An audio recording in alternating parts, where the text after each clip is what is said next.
Good afternoon, people. Dove Saw Shop coming at you. Today, what we got? 372 XP HIPA carburetor. Ordered this thing on the website. We're going to put it on this 375, see how it does. What I wanted to do though is go through a couple steps that I take. Make putting these carburetors in a whole lot easier. Cause a whole lot less headache. So the first thing you want to do, I always do it, is check and see where the factory settings on your screws are. Start with your low. Low side is going to be the closest one to the intake. See where that's at. That one's about 3/8. High side is 2.5 turns from all the way in, seated. And just put them back. I like to do that because on carburetors, you don't never know how they thread them. A lot of these carburetors, you get them, they got different threads on their jets. So 3/4 and 1 turn on one carburetor might not be the same for the next. So I always like to check them. That way I got a baseline to see where the factory had them. That way, if in the circumstances you turn too far, can't remember where you're at, you can always turn them back in to the lightly seated. Turn them back out to where the factory had them, and you know pretty much you got it from that point. So another thing I like to do is go ahead and take the metering cap. We can check the height of the meter and the lever.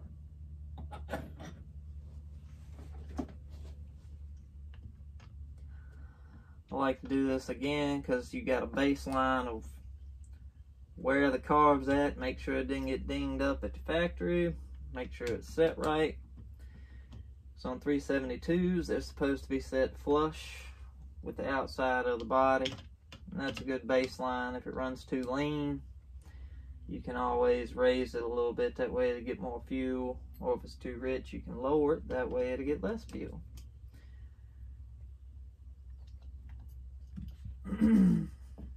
Just be easy when you pull these gaskets, diaphragm off, that way you don't rip it. Alright, so to check these, you can buy these from Pharmatech. They'll work for Walbro and Zama carbs. You just find whichever carb you got,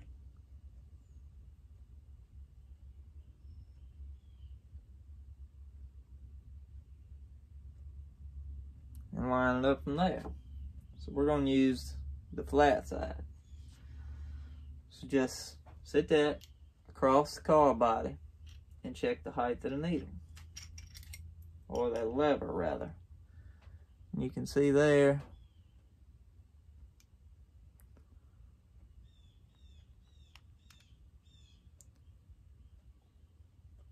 pretty much dead on. So now we can put it back together. We can go ahead with this carburetor swap. It's been cold the last few days here in Virginia. Today it's finally done warmed up. Sun's done came out. Grass has done already grown 3 inches, I think. I'm hoping it's gonna stay a little bit warmer than it's been. Don't go super tight on these screws, because this car body, they're just aluminum. You want them snug, tight, but don't get all crazy on it, because it's very easy to strip these threads out, and when you do, you might as well toss it. This carburetor actually looks good.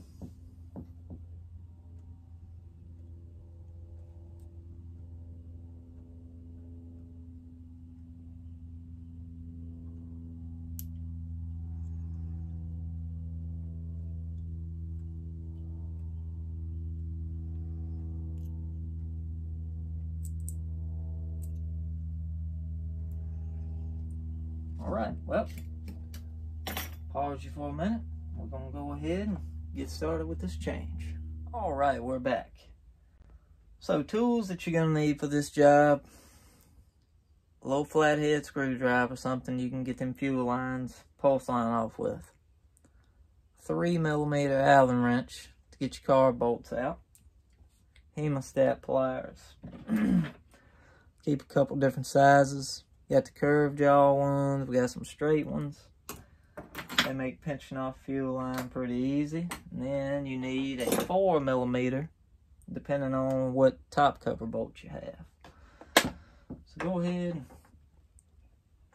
I'm sorry if I get in the way. I'm really gonna try not to. I may try to move the camera up top to get this view, but I don't know how well it's gonna work. I don't want my arm all in your face. I think it's about good as it's gonna get on the camera angle, but let's see, get your air filter cover off. 3 top cover bolts, depending on whatever saw you got.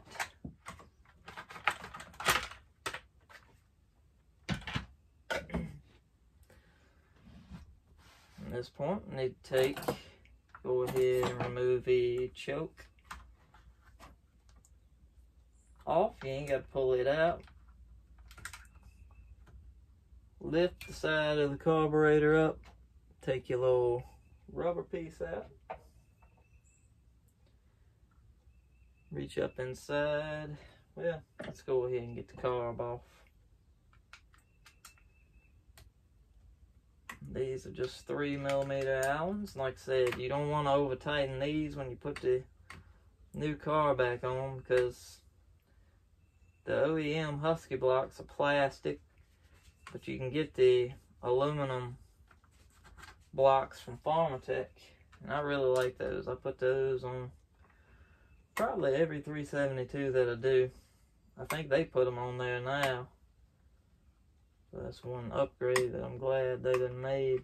All you gotta do is stick a little screwdriver under the little rubber pieces. Take your choke lever off. And that whole piece comes out. Then you got your carburetor. Take your hemostats.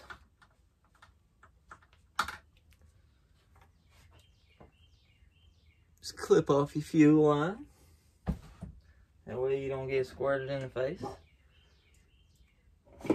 Then just take my flathead. Just barely start getting that fuel line moving. And then she'll pull right off.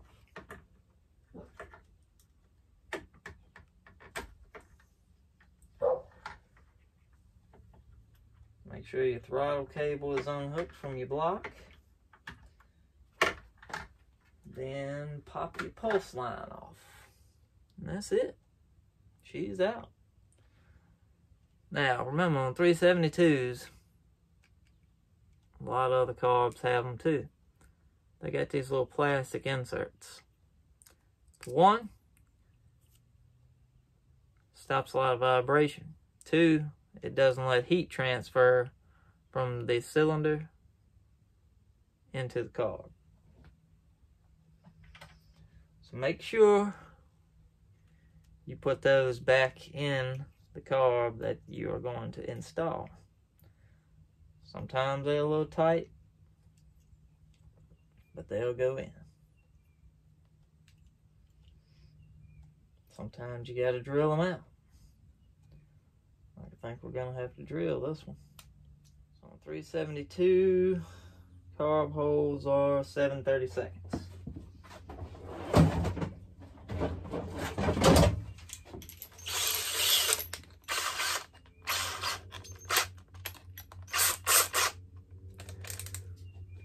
And just run them through. Kind of keep the carb point down so that way you don't get no fines in it, no aluminum dust. This is, if you got a vise, this is a little better idea too. But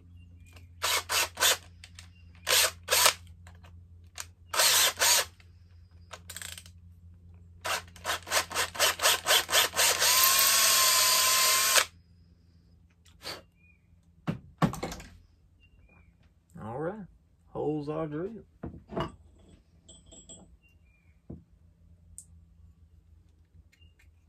Slip right in. Perfect. Now you can hook your pulse line back up, fuel line.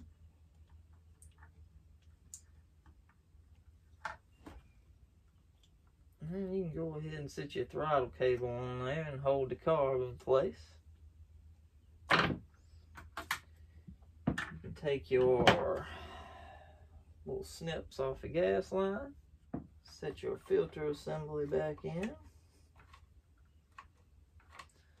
Sometimes you gotta take a screwdriver and push that little rubber back down in the seat. Go ahead and line your car bolts up. Get them pushed through. Now just make sure everything's kind of where it needs to be.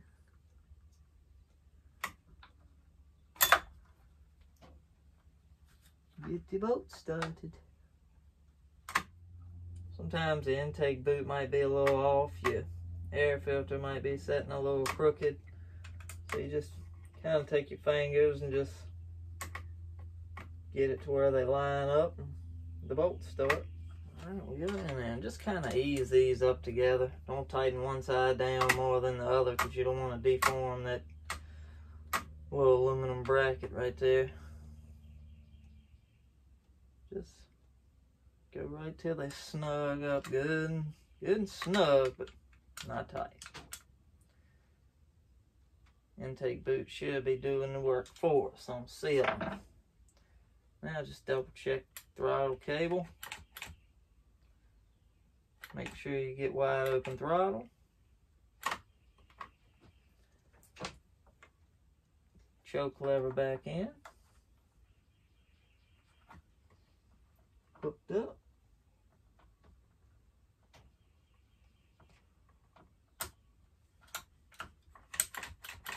Alright, seems to work. I'm gonna leave the top cover off and stuff, just test fire it with, and we'll put it back on. Alright, here we are outside. We're gonna try to give this thing a test start. Forgive me, it's kind of sunny out here.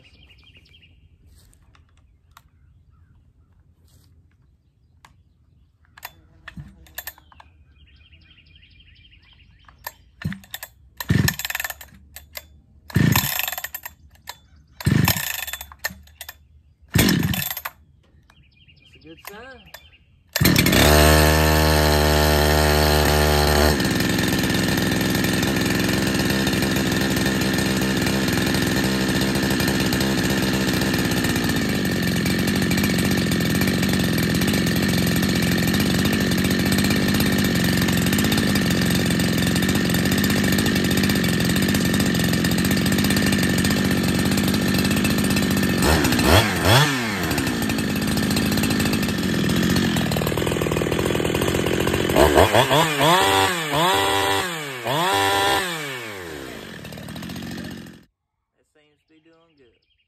Next step in the process, probably going to be taking it out for a cut. What you want to do when you start it up on your low side screw, you want to start turning it in. Turn it in till the RPMs come up to peak. Turn in a little bit more and then it'll start to act like it wants to die. So go back out on your low side screw till the RPMs just start to drop, and then stop there. Set your idle. High speed, everybody sets them different. I do it by ear and do it in the wood when we go cut. It's the best way I can tell you. But you don't want it to scream. You just want to turn it out just so it's 4-stroking at wide open throttle. Up saw shop here. Hey, we're back. Got that HIPA carb on the 375. Figured I'd come down here to a little bit bigger wood, sink this 20-inch bar in it, see how it does.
seems pretty good. We'll keep an update, see how it goes. Thank y'all so much for watching.